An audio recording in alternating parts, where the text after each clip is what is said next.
कार्यक्रमाच्या उद्देशानं मला आज एकच सांगायचंय, मराठा समाजाचा जर आपण विचार जर केला, मला फक्त मराठा समाजाचा आज सांगुलपणा सांगायचंय। तांगडे महाराज, मराठा समाज महाराष्ट्रापुरताच मर्यादित नाही, बाहेरही आहे, पण एक चांगुलपणा आहे, मराठा समाज हा कधी जातीवाद करत नाही।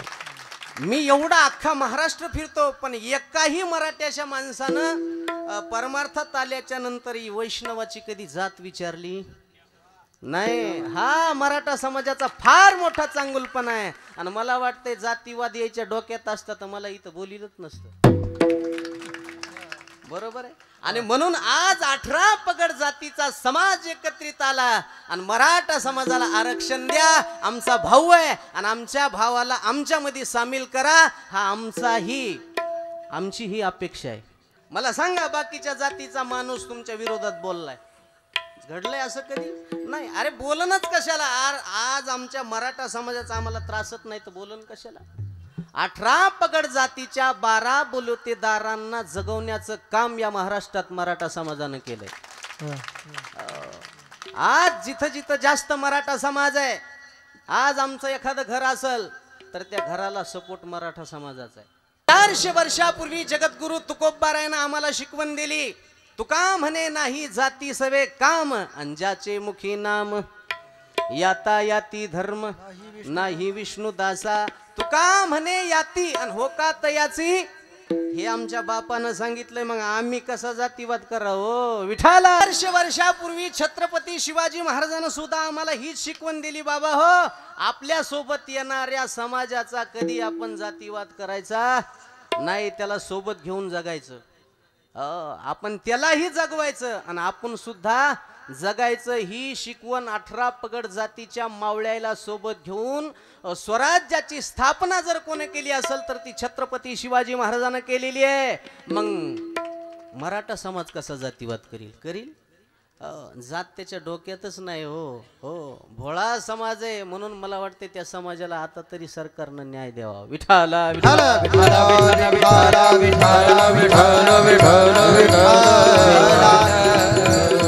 म्हणून सकल मराठा समाजाच्या वतीनं मी इथं उपस्थित झालेलो आहे। माझे हे सगळे जीवलग मित्र आहेत आणि सगळे महाराष्ट्रातले नामांकित हिरे, त्यांच्या विनंतीला मान देऊन मी इथपर्यंत आलो। आणि एक सांगायचं जर झालं तर काल आमच्या महाराष्ट्रावर फार मोठा दुःखाचा डोंगर कोसळला। आदरणीय वंदनीय प्रातस्मरणीय महाराष्ट्रातलं एक फार मोठं टोकाचं नाव बाबा महाराज सातारकर ते आपल्यातून निघून गेलेत। मला वाटतं बाबा महाराज सातारकर गेले म्हणजे वारकरी संप्रदायातलं रामकृष्ण हरिभजनच गेलं।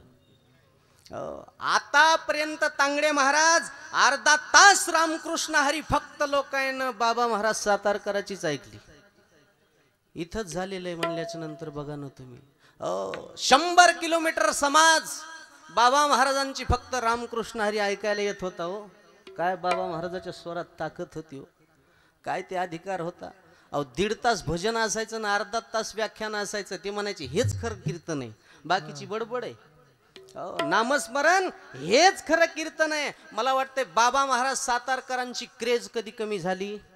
सुशिक्षित त्याला म्हणते परमार्थात, तेथ वडील जे जे करीती, तया नाम धर्म ठेविते, धर्माचरण करतो तो खरा सुशिक्षित आहे। जो कधीच आपल्या आईच्या डोळ्यातून पाणी येऊ देत नाही, जो कधीच आपल्या बापाला 4 माणसात खाली मान खाली घालण्याची वेळ येऊ देत नाही, तो खरा सुशिक्षित आहे। म्हणून ऐका, प्रत्येक समाजामध्ये संत जन्माला आलेले आणि प्रत्येक संतांना कधी जातीवाद केला?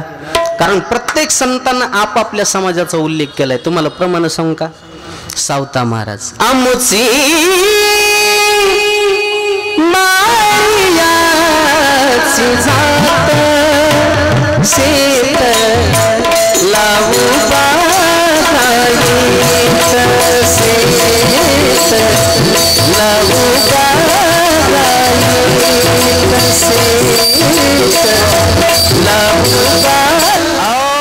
नरहरी महाराजाला विचारलं तुम्ही कोण आहेत? नरहरी सोनार हरीचा दास, भजन करी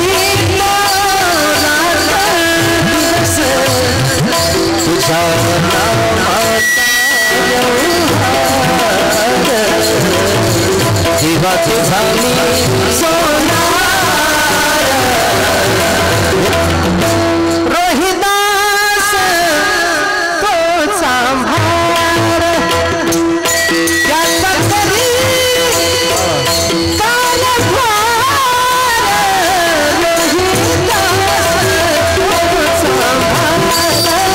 सेना महाराजाला विचारलं तुम्ही कोण आहेत? आम्ही वारीक वारी अजामत करू बारीक ती कशी का करेना पण वारीक शब्द जाऊ दे. आता चला आता तुकाराम महाराजाकडे जाऊ. तुकोबाराला विचारलं महाराज तुम्ही कोण आहेत? बरे झाले देवा कुणबी केलो. हे शासनाला पुरावा द्या. हे काय द्या? अरे 450 वर्षापूर्वी म्हणा आमच्या बापानं सांगितलंय आम्ही कोण आहेत. हा 3 कोणते प्रमाण आहेत होऊ द्या एकदा. मडे झाकुनिया करीती पेरणी कुणबियाची वाणी लवलाही आळस न धरी याला भाचा. आहा तुका विनवितो कुणब्याचा. टाळी वाजवा. अरे म्हणा 450 वर्षापूर्वी आमच्या बापानं सांगितलंय आम्ही कोण आहेत? कुणबी आहेत. मग तुमचा संतावर विश्वास नाही का? माणसावर नका धरू हो तुम्ही, कोणावर तर धरा. अरे संतावर तरी धरा ना. आपली महाराष्ट्राची संस्कृती आहे. माणसावर जर नाही विश्वास ठेवला तरी कोणावर ठेवाव? संतावर ठेवा. संतावर जो विश्वास ठेवतो त्याचा पराजय कधीच होत नाही. विठाला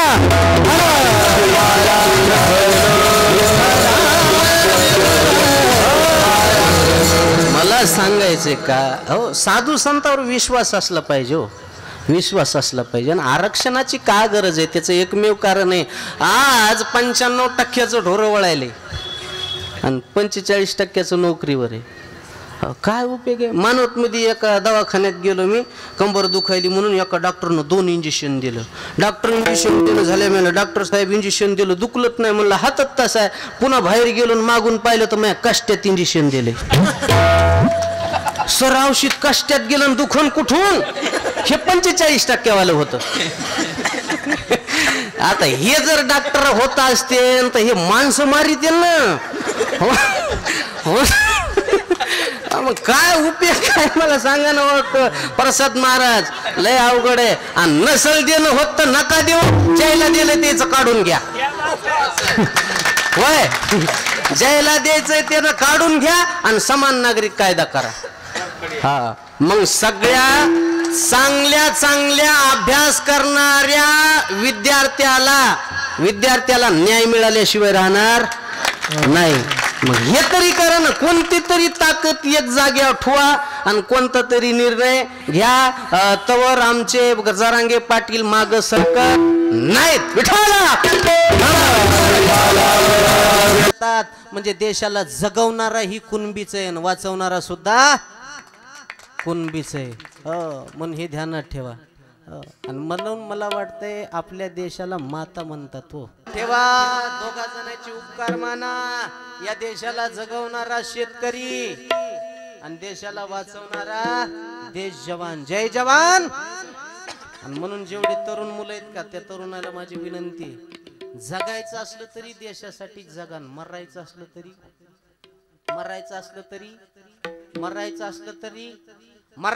तरी पोरीसाठी काय मरतो नालाय का? देशासाठी मर. जगायचं असलं तरी देशासाठी जगा आणि मरायचं असलं तरी देशासाठी मरा. पोरीसाठी मरू नका. नाही तर सध्याचा काळ विचित्र आलाय. मायबापानं लहानाचं मोठं करायचं. कॉलेजचा खर्च मायबापानं करायचा. शाळेचा खर्च मायबापानं करायचा. आणि पोरग कॉलेजमध्ये गेल्याच्या नंतर स्टेटस ठेवताय माय लाईफ माय जानू. तूही जानू डबल सिमचा फोन वापरती. तुला एकच नंबर माहिती नको वळवळ करू. हो तू हा 3रा नंबर आहे. बाकीचे 2 जण बॅलेन्स टाकून मेलेत. मरतात. अरे प्रेम नावाची व्याख्या ज्याला कळत नाही तिच्यावर तुम्ही प्रेम करता. अरे क्यों मरते हो बेवफा सनम के लिए? दो का जमीन भी नहीं मिलेंगी तुम्हारे दफन के लिए. मरना है तो देश के लिए मरो मेरे यारो. हसीनों पे दुपट्टा फाड़ के देंगी तुम्हारे कफन के लिए. म्हणून मरायचं असल तर देशासाठी मरा. ज्या आँख खुले वो धरती हिंदुस्तान की हो, ज्या आँख बंद वो गली हिंदुस्तान की हो. अरे हम मर भी गए तो कोई गम नहीं, लेकिन मरते वक्त हाथ में मिट्टी हिंदुस्तान की हो. जगायचं असलं तर देशासाठी जगा, मरायचं असलं तरी देशासाठी जगा. मरायच्या आधी तुम्ही डोळ्याच्या देखत प्रत्येक पोराला आपापल्या नावचं करून द्या, वाटण्या करून द्या, आणि तुम्ही खुशाल मरा. वाटलं तर 1-2 एकर वरी घेऊन जा, तुम्हाला खेळाय कामी येईल. हा, पण उग एकमेकाच्या कुद्या लावून देऊन जाऊ नका. लय काय काय माणसं महाराज, मरूस तर मी देणारच नाही नावची करून. काय वरी घेऊन जाणार आहेस का? दिन आणि कवाच्याला त्याच्या नावची होणारच आहे. कोण काढून द्याले तुला घराच्या बाहेर? नाही तू लयच काय काय माणसं, कोणी काढून देत नसे माय बापाला घराच्या बाहेर. हे उगा आमचे सांगायचे धंदे आहेत, माय सांभाळ आणि बाप सांभाळ. तू तुपले सांभाळ, आम्ही आमचे सांभाळायला लागलो. हो, अर्धा घंटा माय सांगायची, अर्धा घंटा बाप सांगायचा, फुंदू फुंदू रडायचं, अभंग गेला वाड्याला. हा, म्हणून माय बाप घराच्या बाहेर काढणारा माणूस एकही झाला नाही. असेल एखादा, नाही मी म्हणत नाही, पण सगळे सारखे असतात का? होय बाबा, सगळे सारखे आहेत का? मग अर्धा अर्धा आणि 1-1 घंटा आपण तेच सांगाव का कीर्तनात? हा, सांगा ना तुम्ही. कवटला बाड बोलायलो मी. हा, म्हणून या म्हाताऱ्या माणसाला विनंती आहे, तुम्ही उद्या तलाठी गाठा आणि उग पोरायच्या नावानं करून द्या. तुम्ही मेला त्याचं दुःख नाही, भांडणं लावून मरायला त्याचं दुःख आहे आम्हाला. हा, विठ्ठल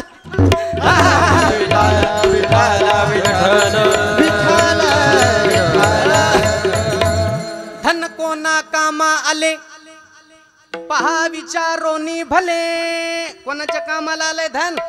आलंय का कोण? अहो, प्रत्येक माणसाला वाटतं मी श्रीमंत झालं पाहिजे.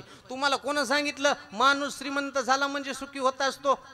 श्रीमंतीचा आणि सुखाचा सुतराम संबंध. आज ते माणसं जास्त दुःखी आहे ज्याच्याकडे जास्त पैसा आहे. संध्याकाळी झोप येत नाही, झोपीची गोळी खावा लागती. आमच्या गरीबाला बघा, दिवसभर शेतात काम करते, संध्याकाळी पडलं की झोप लागती. अहो, निस्ती झोप येत नाही, घोरू घोरू झोप येते. हा, आणि कोणाला घोरता येतंय का? जे बिन घोर आहे, ज्याला कोणताच घोर नाही त्यालाच घोरता येतंय, कोणाला बी घोरता येत. हा, म्हणून लक्षात ठेवा, श्रीमंतापेक्षा गरीब माणसं सुखी आहेत. एक हिंदीतलं वाक्य सांगू का? लक्षात आलं तर बघा. अमीर के जीवन में जितना महत्व सोने की चैन का होता है, अमीर के जीवन में जितना महत्व सोने की चैन का होता है, उतना ही महत्व गरीबों के जीवन में चैन से सोने का होता है. विनोद सोडून द्या. तुम्हाला सांगू का, संसाराची चिंता पुरुषाला जास्त आहे, स्त्रीला कमी का? त्याचं कारण आहे त्याचा जीवनामध्ये मोठा त्याग आहे. कोणता त्याग? ज्या दिवशी तुमच्या बरोबर लग्न केलं त्या दिवशी तिनं आई वडिलाचा त्याग केला, माहेरचा त्याग केला, आणि तुमचा संसार धड करण्याकरता आली. राजे हो, किती मोठा त्याग आहे. आडनाव बदललं, स्वतःचं नाव बदललं, वडिलाच्या जागी पतीचं नाव लागलं. हे त्याग नाही तर काय?